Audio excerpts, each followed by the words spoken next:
Ever wonder if those fancy post-workout shakes, pills, meals, or other crazy things people are doing are actually worth it? Or if you're leaving gains on the table by not optimizing your recovery? Well, today we're diving deep into something every athlete from weekend warriors to seasoned pros cares about: optimizing their recovery with the right supplements and approaches. So let's get started. And welcome back, Team Truly Building a Lifelong Athletes podcast. Thanks so much for stopping by. I really appreciate it. We haven't had the chance yet to meet. My name is Jordan Rennicke, and I'm a dual board certified physician in family and sports medicine. And the goal of this podcast is to keep you active and healthy for life through actionable, evidence-informed education. So let's dive in today. So as you know, exercise, especially intense exercise, is a calculated disruption of your body's balance or homeostasis, right? You are purposely exercising hard and disrupting that. It's designed to push your limits and stimulate adaptations, right? That's kind of the big goal.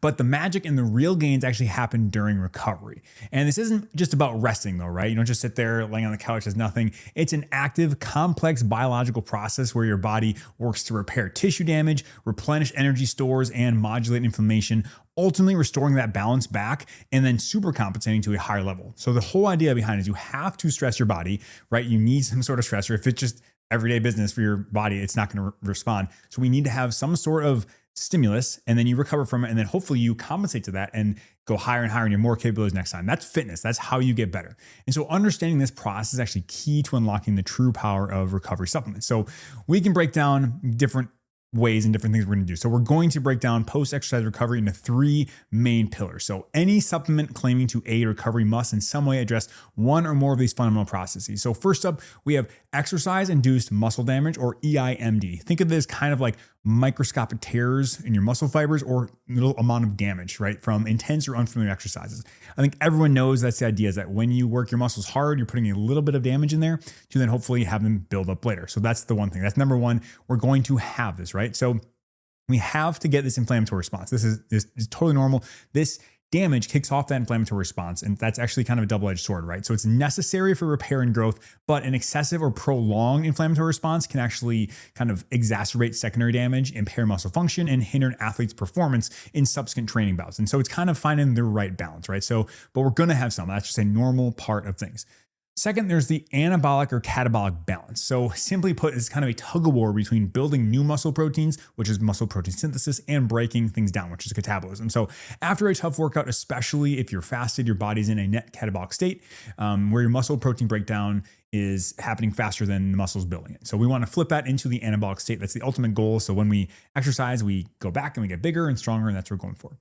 And finally, the last of these three is glycogen depletion and resynthesis. So muscles in the liver store carbohydrates in the form of glycogen, which serves as a critical and readily accessible exercise fuel. So essentially you use this glycogen to do high intensity activity. Like that's the big thing they're for, is right? These long things. You can get by without them if you're doing just, steady state cardio or long distance things. You don't necessarily need a ton of glycogen available. You can maybe use fat stores for that. Either way, you're probably using glycogen anytime you're exercising. So intense exercise specifically though does deplete it, leading to fatigue, and rapidly replenishing these stores is actually really important, especially if you're trying to train frequently or are competing on consecutive days and whatnot. Some of these things we're going to talk about here, we're talking about optimization, right? So like optimal things. If you're just a weekend warrior, I think it's very helpful to listen to, so you have some ideas, but some of these things don't necessarily apply. Like repleting your glycogen immediately, probably not that important if you're just a dude who works out like me. But regardless, the concepts still hold true. And so now though, I want to talk about protein. Let's talk about the absolute non-negotiable cornerstone of muscle repair and adaptation. That's adequate protein intake. So the general recommendation, so the recommended dietary allowance, the RDA, recommends about 0.8 grams per kilogram of body weight per day. So 0.8 grams per kilogram body weight today. But it's odds are this is probably insufficient for most people who are active. This is kind of like the bare minimum.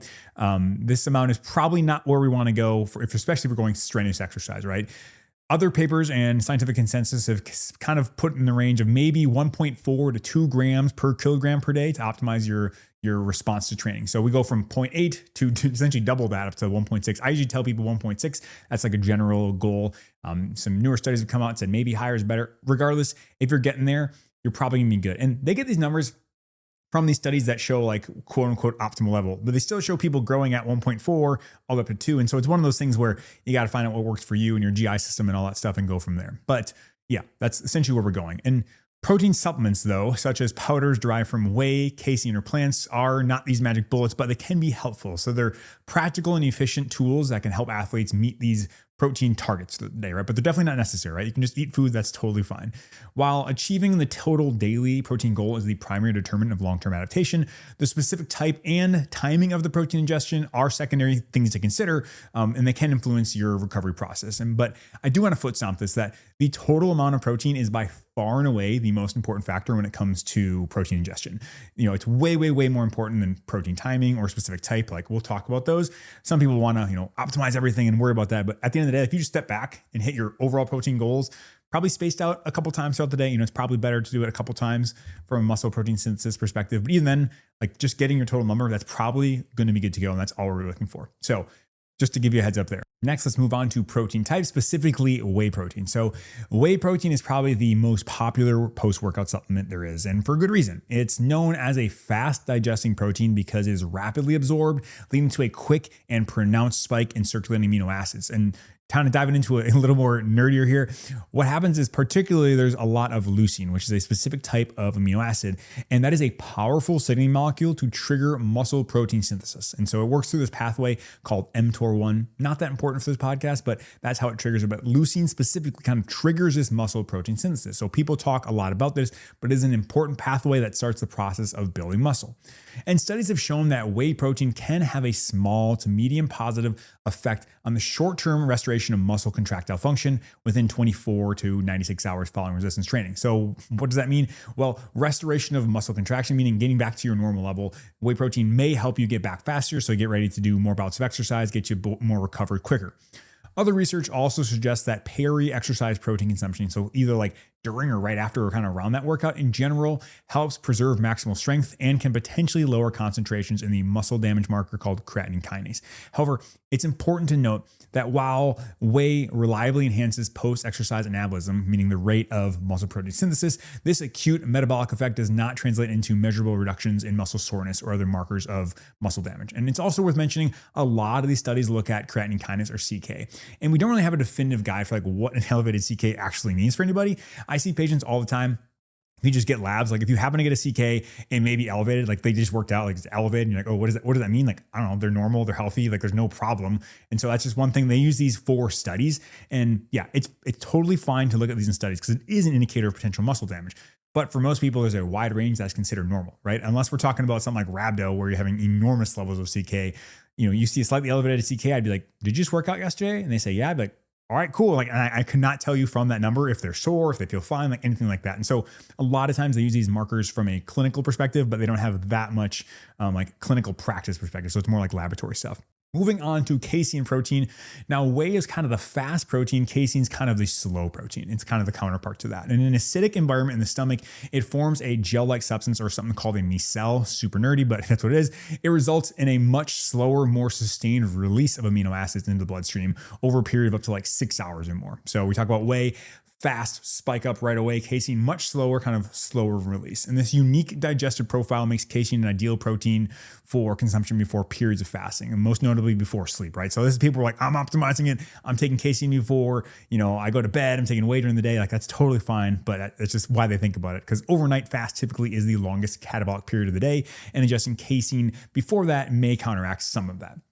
A systematic review in the literature did show that consuming 20 to 48 grams of casein protein approximately about a half hour before bed does significantly increase overnight muscle protein synthesis, improves the whole body protein balance, and helps mitigate the natural decline in muscle protein synthesis that occurs during sleep. So it could be helpful. And over prolonged training period, this strategy of turning on the overnight kind of anabolism or inhibiting it from losing all that muscle, it may be helpful in terms of a long-term kind of idea. That's something we could. It doesn't really matter. That's like the question though. I'm going to go all through this for completeness, but if this sounds overwhelming to you, like, oh, now I have to have 2 protein supplements, what's going on? I just want to reassure you that once again, the overall protein intake by far and away the most important thing. This is more just like hey, I'm trying to turn every level because I got this competition coming up, or I do this, or hey, I just get into this and I nerd out. That's fine too, but I'm just doing this all for completeness. And now next, I do want to talk about plant proteins and plant protein that we see, and then also blends of different proteins. So plant-based proteins, the market's absolutely exploded for this, right? So there's lots and lots of options formulated with sources like pea, pumpkin seeds, and even things like watermelon seed proteins, what I've seen. And while a single plant protein source usually has a lower concentration of one or more of the essential amino acids compared to whey, well-formulated blends of different plant proteins can provide a complete amino acid profile that is, definitely capable of stimulating muscle protein synthesis. And this is kind of interesting. There's also this concept of protein blends, right? So kind of getting it all together. So combining, whey protein, like a fast and a slow digesting like casein or something like that. Or maybe they have mixes of whey and soy, all those things. There's lots of things, and you can have mechanistic plausibility for why you do that. And it can be helpful, but those are definitely out there where you're saying, hey, I'm kind of hedging my bets. I want some fast acting, some long acting, some animal, some pea, whatever. That's totally something that we see now. And I did see a study that directly compared a protein blend to whey protein alone and found that while whey did cause a faster and higher initial spike in blood amino acids, the blend resulted in a more sustained elevation of amino acids and critically kept the rate of muscle protein synthesis elevated for a longer period of time in like the 2 to 4 hour post-ingestion period. And this suggests that a blend may provide a more prolonged anabolic signal, bridging the gap between rapid acting whey and the sustained release of casein. So this makes blends a versatile option, and while a more targeted approach would usually involve something immediately post-workout like whey for rapid muscle protein synthesis, casein would be kind of your nighttime. This kind of bridges that gap right there, so it's an option. Once again, I don't want anyone to get overwhelmed, but I thought it's at least worth mentioning. And I also think it's worth mentioning that a lot of people will say that plant proteins are not complete proteins and that they're inferior. And I think if you go head to head, like just one single plant protein to like a whey source, yeah, you're probably right there. But I do think that in the research, we see that if you get enough protein overall, it tends to work out. So if you get a couple different sources there and you get enough throughout the day, you're going to be fine. A lot of these protein do have lots of blends, which make sure you're getting enough of the essential amino acids, so you're getting all of them. So really, you just have to have a ton of choices now, and you can pick whatever works for you. So this is kind of splitting hairs quite a bit. I like getting in the nitty gritty. Some people are like, this is too much, but people say don't use plant because it's not complete. At the end of the day, it's probably not a big consideration if you're getting enough total protein through the day. And a lot of times these blends have all the essential amino acids that you need. So just my 2 cents. If you're say, hey, I want to stick with whey or whatever, that's fine, but you have lots of options now, which is good. And so I want to shift gears now to carbohydrates. This is looking more at the role of recovery when you need to perform again, right? Not necessarily like day to day. So this is like, hey, I need to get going again. That's it. The role of carbohydrates in post-exercise recovery in this situation is definitely important. It centers on replenishment of muscle and liver glycogen stores, as we mentioned previously. As glycogen depletes, it definitely causes fatigue, right? But the restoration is really important if we're going to exercise again, right? And maintain performance. It's really, really important. That's why I see people doing the gels and all that stuff to kind of get that glycogen back. And the scientific literature definitely provides a clear, consistent guidelines for optimizing post-exercise glycogen resynthesis. That's what they say. It provides recommendations. Obviously, it's going to be different for every person. We know that. That's how everyone works. But they do say that there's lots of things. And it's based on a lot of different variables, right? The timing, the amount, the type. But if you're the everyday athlete and you're just like, I'm trying to be healthy and I don't care about like the next bout, then this is definitely not nearly as important. We'll talk more about that, what they recommend, but we'll kind of dive in here first. So yeah, I thought that was interesting. There is this anabolic window, right? That everyone talks about in protein, like, oh my gosh, the anabolic window, if you miss your protein, it's over. Actually, surprise, it's actually less important for protein and more important for carbohydrates. So it's most critical for carbohydrate intake. A lot of people will make you believe it's protein, but it's not. And we've really seen that. Once again, protein, as long as you have enough of it through the day, probably gonna be good. But the period immediately following exercise is characterized by heightened insulin sensitivity and increased activity of the GLUT4 glucose transporter. So essentially, this is the one that allows glucose to get into cells. It moves over to the bloodstream side and says, hey, here's glucose, and brings it into the cell. So exercise makes you really insulin sensitive and ready to bring in those carbohydrates. That's what happens. And delaying carbohydrate ingestion by just 2 hours can actually reduce the rate of glycogen synthesis by 50%. Therefore, for athletes requiring rapid recovery, initiating carbohydrate consumption as soon as possible post-exercise may be helpful. And when it comes to the amount to maximize the rate of glycogen synthesis, well, particularly in recovery periods of less than 8 hours, the general recommendations are to consume about 1 to 1.2 grams of carbohydrate per kilogram of body weight per hour. So that's a lot there. That's a lot. If we consider, let's do some math, right? So for simplicity's sake, let's say we have a 100 kilogram person, or athlete. So that would mean you're consuming about 100 grams of carbohydrate per hour for the first 4 to 6 hours. That's a lot. And in no universe does the average person need to consume this unless they're really, really concerned about recovery for an upcoming training session or repeat bout that day, something like that. But that's at least worth mentioning. And then finally, the type of carbohydrate matters. High glycemic index carbohydrates such as glucose or glucose polymers like maltodextrin are the most effective for rapidly replenishing muscle glycogen.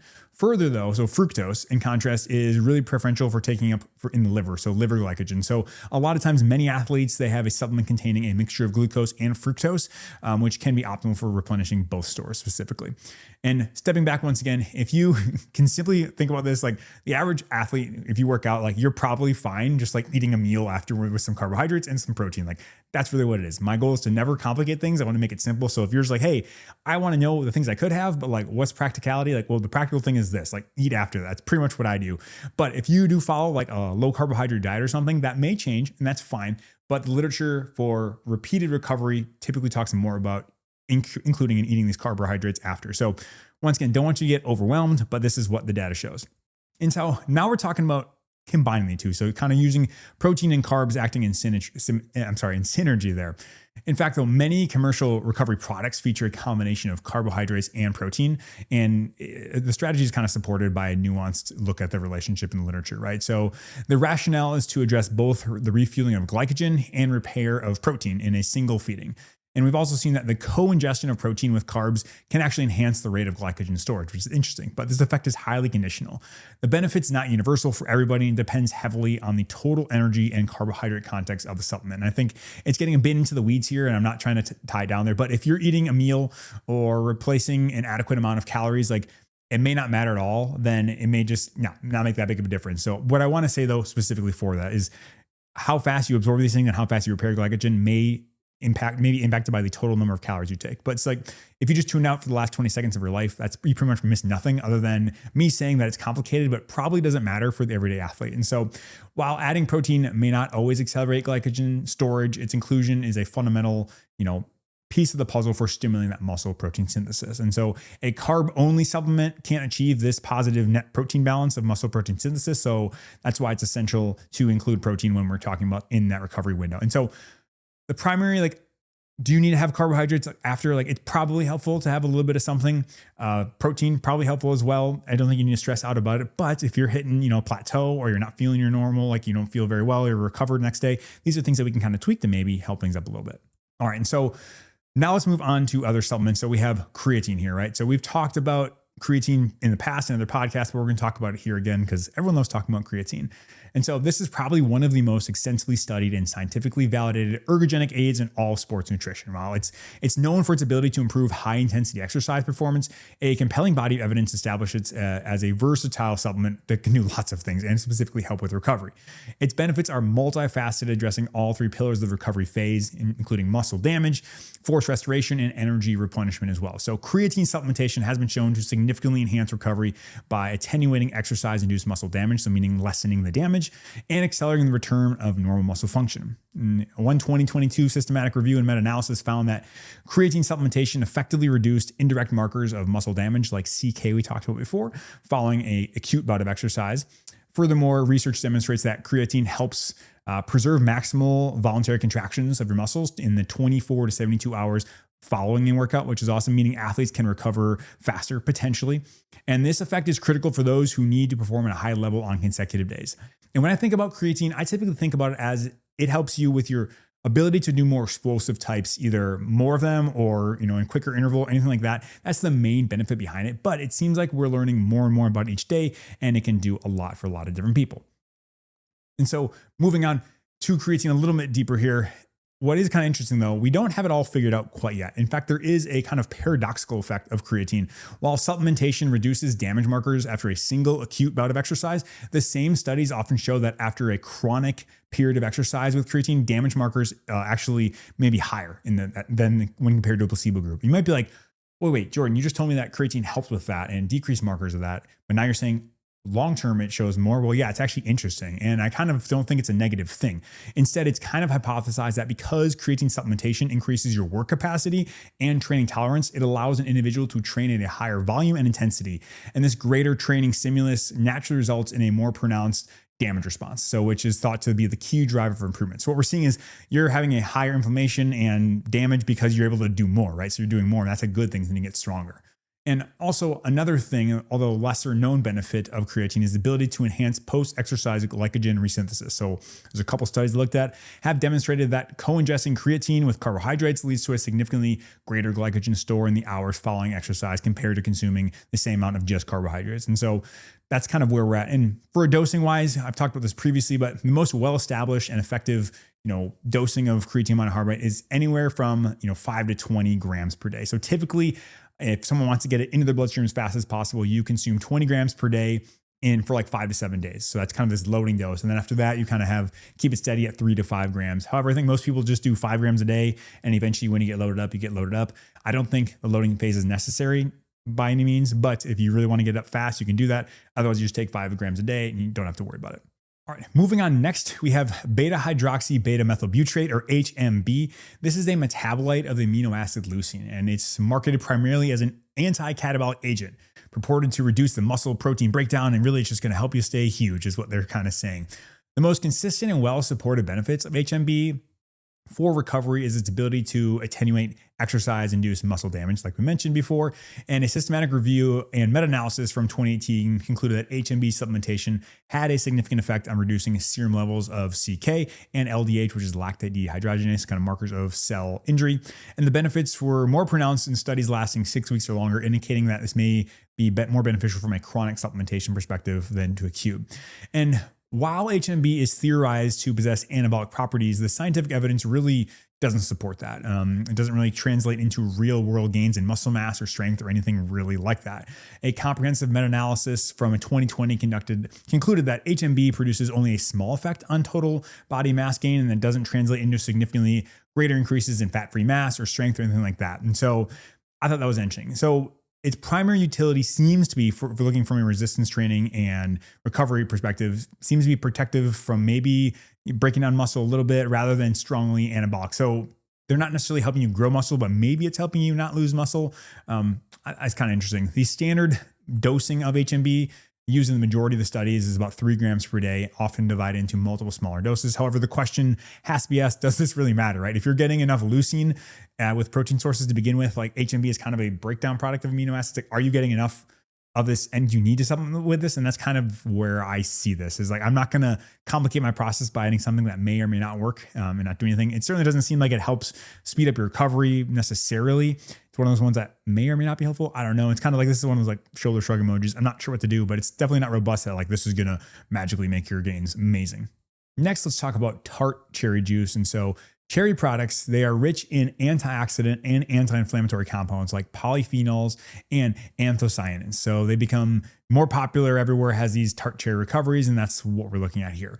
But the critical insight from a lot of literature that we looked at is that Tart cherry is not a conventional recovery drink to be consumed only exercise. Instead, it functions as an almost pre-recovery intervention, so like pre-recovery.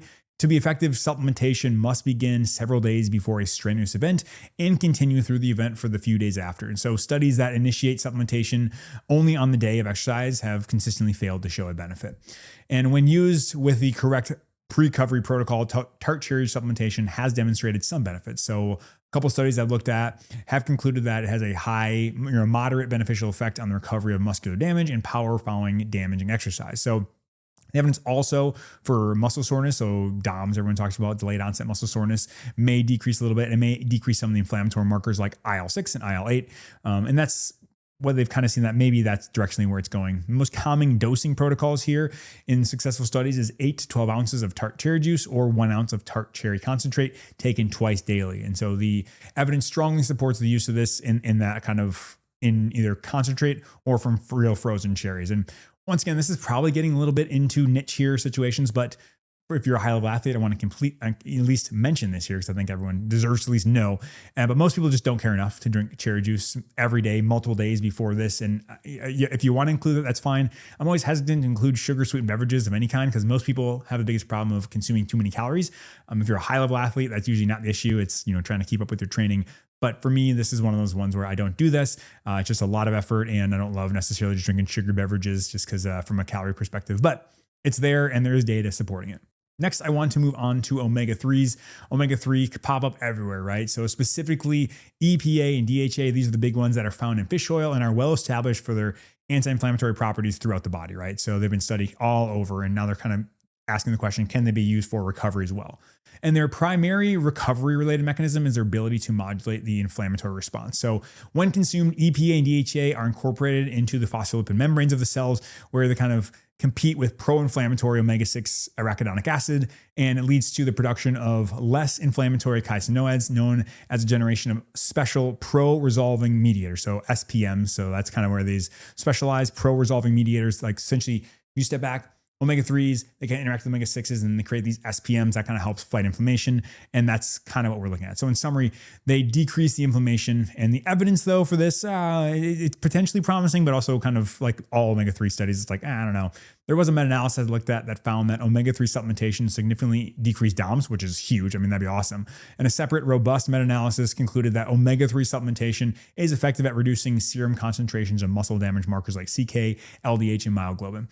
And this effect was notable in untrained subjects with chronic supplementation lasting over a month, highlighting that probably like Tart cherry juice, omega-3s are not an acute single dose intervention. They're probably going to be more effective reducing inflammation over time specifically. And they mentioned from a dosing perspective, the effective dosings were anywhere from like 1.5 to 3 grams of combined EPA and DHA per day. And it's crucial to understand this is more of a chronic supplementation perspective. But as we've mentioned before in previous podcasts, that they're not without side effects, right? You can have the fishy taste, which is one, but of high level dosing, there have been some cases in showing that you may increase the risk of atrial fibrillation. So it's definitely a balancing act, not like they're entirely harmful, but may or may not be helpful, but it's more of a chronic type thing. And then moving on to magnesium now. Magnesium is an immensely popular supplement, right? Frequently marketed for preventing muscle cramps and alleviating soreness. Its popularity stems from its undeniable importance in the fundamental physiologic process through our body, right? So magnesium is an essential mineral and a cofactor of more than like 300 enzymatic, reactions throughout our body. So there's tons of this. And for athletes though, its most relevant roles include energy production. It is required to synthesize ATP, also involved in muscle protein synthesis and neuromuscular function. And critically, magnesium acts as a natural physiologic calcium antagonist. And so for a brief physiology review, let's step back here. Remember that calcium is the primary trigger for muscle contraction, right? And eventually it needs to be released and removed so the muscle can relax. And that's where magnesium comes in, right? This is why people think that when you're low in magnesium, it may lead to cramps and spasming, as we can't unlock that calcium, so it keeps the muscle contracted. And prolonged and intense exercise can increase magnesium losses through sweat and whatnot. So you can sweat off magnesium and you have a decreased amount of magnesium. However, while physiologic rationale is sound, the body of direct, high-quality evidence from systematic reviews and meta-analyses specifically linking magnesium supplementation to enhance recovery is less than robust, that's for sure. Its most important role seems to be in correcting if you're deficient. So if you are low in magnesium, correcting that seems to make a difference, but otherwise people who are already normal levels of magnesium, supplementing doesn't seem to make a huge difference, at least according to the literature. All right, and so now I want to talk about a couple categories, so specifically BCAAs. And so we have these BCAAs and L-Glutamine. So we'll kind of dive into BCAAs first. So BCAA supplements, they kind of contain 3 essential amino acids: leucine, isoleucine, and valine. And they're ubiquitous in the fitness industry and among, top selling recovery supplements and gurus and everyone who says to buy my supplement. Marketing is built almost entirely on one central claim that they stimulate muscle protein synthesis and therefore are anabolic. But here's the specific reality. The claim that BCAA supplementation is anabolic is a significant oversimplification and misunderstanding of muscle physiology in general, really what it comes down to. While the BCAA leucine does indeed act as a signaling molecule that triggers muscle protein synthesis, this is only one part of a much larger process, right? So for the synthesis of new, complete muscle protein to occur, all 9 essential amino acids must be present in sufficient quantities, and consuming only 3 BCAAs in isolation creates an immediate bottleneck, right? So in the body, its attempt to build protein, it's forced to acquire the 6 other missing EAAs, potentially even breaking down other muscle to make new muscle. So it's just definitely not there. So therefore, human studies have demonstrated that the infusion or ingestion of BCAAs alone actually results in a decrease in the rate of muscle protein synthesis compared to baseline, as the availability of other essential amino acids become the limiting factor. And so people say, hey, I got to take this so I stay anabolic. So don't lose my muscle. Like that just doesn't seem to be the case here. Like you'd be way, way, way better off just ingesting protein rather than BCAAs. So I thought that was super interesting. Some kind of seen, and I doing research for this, learn more and more that that's probably the truth. And so while BCAAs fail as an anabolic agent, they're not completely without an effect potentially, right? So a consistent finding across multiple reviews that I saw is that BCA supplementation can modestly attenuate markers of muscle damage and perceived soreness. So these studies conclude that BCA intake can lead to decreased reductions in serum creatine kinase level and decreased levels of potential DOM, so delayed onset muscle soreness. But here's a critical caveat to the soreness benefit. The reduction in perceived soreness and damage markers doesn't translate to a faster recovery of muscle function or performance. So systematic reviews have explicitly found no significant differences between BCAA and placebo groups in the restoration of muscle strength or power in the days following damaging exercise. And so in essence, an individual taking BCAAs might feel less sore, but they're not functionally stronger or have more power anytime sooner. And the most logical and evidence-based conclusion is that they, just eat intact protein sources. That's really what it comes down to.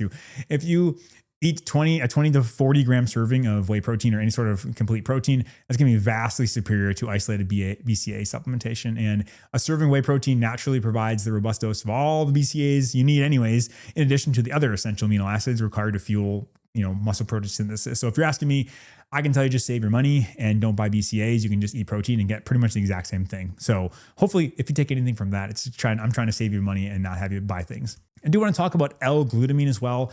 It's another extremely popular amino acid supplement, frequently marketed for enhancing recovery, reducing soreness, and promoting muscle growth, right? So that's the one that always says, oh, it's going to do everything just like the BCAAs. While there are a few isolated studies that have shown glutamine supplementation can diminish potentially muscle soreness, others have found no significant effect on soreness or recovery whatsoever. One review I looked at concluded that there's insufficient data to support the use of glutamine for improving muscle strength and recovery. However, here's where glutamine does shine potentially. It's that it's maybe have some role with immune system modulation, right? So glutamine is a conditionally essential amino acid, and it serves as a critical fuel source for rapidly dividing cells, particularly cells like the immune system cells, specifically lymphocytes and macrophages. And prolonged high-intensity exercise is known to cause a temporary drop in plasma glutamine concentrations. It's been hypothesized then to contribute to the transient immunosuppression, meaning, hey, when you work out really, really hard, you might have a small amount of immunosuppression. I think it's pretty well known if you exercise too hard, you can have that, but that's an idea behind that. And yeah, based on the current body of evidence, L-glutamine could be involved in that process and shouldn't be viewed as a necessary involved with muscle protein synthesis, but potentially with immune modulation. Either way, it's definitely not robust for everyone needs to take this, but it's definitely there in literature.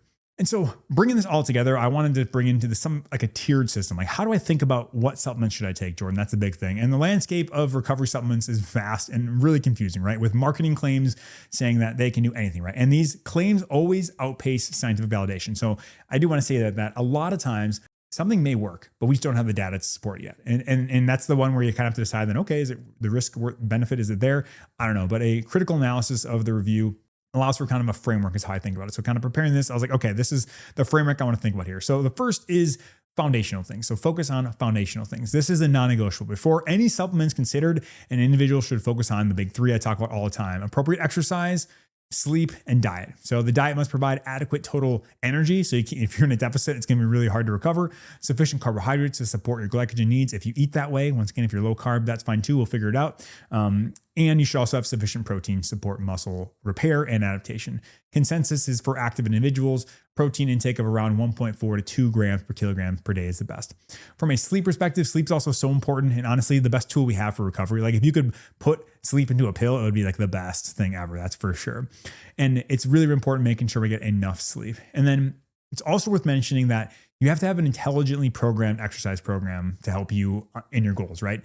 So if you have a terribly programmed exercise program that's always stressing you way too much, no amount of tricks or supplements are going to compensate for that, right? So you're going to get hurt. You're not going to recover well. You're not going to get maximum gain. So you kind of have to think about those big three things. That's why for me, if you don't have to spend money on anything, that's ideal, right? So if you sleep, eat well, and have, intelligent programming, that's the big thing. But some people say, hey, I want some more. And so then I think about the next tier, which would be our gold standard supplements. So these have robust, consistent scientific backing for, enhancing certain aspects of recovery, specifically protein powders, whether it's whey, casein blends, or, plant-based ones. Those are all fine. They're convenient and effective tools for meeting elevated protein needs. On top of that, we also have creatine. So creatine monohydrate, arguably the most effective and versatile recovery supplement we have. And I think it's safe to say that these two are probably the most well-studied. And I feel very confident recommending them if you want to add something. These would be like my two. If you're like, hey, Jordan, for whatever reason, I can't quite eat that much protein. Can I take a supplement? Absolutely. You can do that. And obviously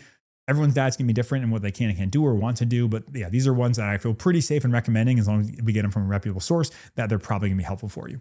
Then we go into our third tier, which is kind of can consider for optimization, is what I say. These supplements are potentially effective, but their use should be tailored to a specific goal and training process as they modulate the body's natural recovery a little bit longer. So Tart Terry juice, if you want to do it, that's fine. Omega-3s, people take them for other medical reasons as well. Both reasonable to do. And will they be super effective in what you need from recovery? I'm not sure. Probably going to be safe, and they wouldn't be my first recommendations, but these are ones that I would consider saying, hey, it's a reasonable to think about that. And then in tier 4, I have Save Your Money. These supplements have either weaker evidence or no evidence at all to support recovery. And specifically, I think HMB, it's probably not worth it. There's definitely some data out there, but just eat protein. Just eat your protein that has amino acids. You should be fine. Talking about BCAAs and L-Glutamine as well. Once again, if you're just consuming complete proteins and getting enough of that, you're going to get enough BCAAs and all this stuff and L-Glutamine. So for me, probably not worth it. If you're an optimizer, it says, hey, I want to do this thing. I want absolutely to have the best bang from a buck, the biggest chance to recover, then sure, you can try these things. But for the everyday athlete, for the lifelong athlete, probably don't need these. And so in summary, while this report is definitely kind of focused on nutritional supplements, it's imperative, as I mentioned before, supplements are just a piece of the puzzle, right? No supplement can replace the profound and essential role of sleep, hydration, stress management, exercise, all the big things I talk about all the time. Sleep is where the majority of our hormonal regulation and tissue repair happens. So if you're not sleeping, you're not going to recover. But yeah, you can make recovery as simple or as complicated as you want. And that's the thing. In the internet these days, that's everything, right? You can make everything as simple or complicated as you want. I see people posting on social media all the time about their recovery routine, and includes compression devices, these different garments, tons of supplements and whatnot. And at the end of the day, for most people, that's probably not necessary. That being said, though, if you find that helpful and it's a hobby of yours and you don't feel like over anxious or overwhelmed in that situation, then go knock yourself out. I don't really care. That's fine with me. But for the vast majority of people who just want to exercise and be healthy for life, then you probably don't need to do all that. I always say, if you start feeling anxious about are you doing enough from a recovery perspective, then it's probably time to back off and just live your life. That's kind of where I go. Is I think a lot of times less is more in focusing on the big things. But if you are spending a certain amount of time trying to recover and you're doing these optimization things and you're worried about this, worried about that, well, then you're not spending time doing something else, right? So I need to go to a sauna and I need to go to a, cold plunge. And I'm talking about supplements more here. If someone says I need to do all those things, then when you're doing those things, you're not doing something else, like spending time with your family or doing something else you truly enjoy. And so if that's something you do like, though, and you say, hey, I love this, that's great. Just be honest with yourself and prioritize it, because some people can make it sound like you have to do all these complicated routines. And I just don't really think that's the case. I think if you take care of the big rocks, that's probably going to get you the vast majority of the way. Then if you want to start eking out little incremental gains here and there, I would do the things that are very likely to help you first, like we talked about protein and creatine, and then you can start adding on a little bit more and more. But yeah, I just don't want you to get into the fringe things, because I don't know if they're going to help you, but I know for sure they're going to shrink your wallet size. And so I want to make sure we're practical and thinking through that. But that's going to be it for today. Thank you so much for stopping by. If you did enjoy the podcast, it would mean the world to me if you either share this with a friend, left a 5-star review on your podcast platform of choice, or subscribe on YouTube. Now get off your phone, get outside, have a great rest of your day. We'll see you next time.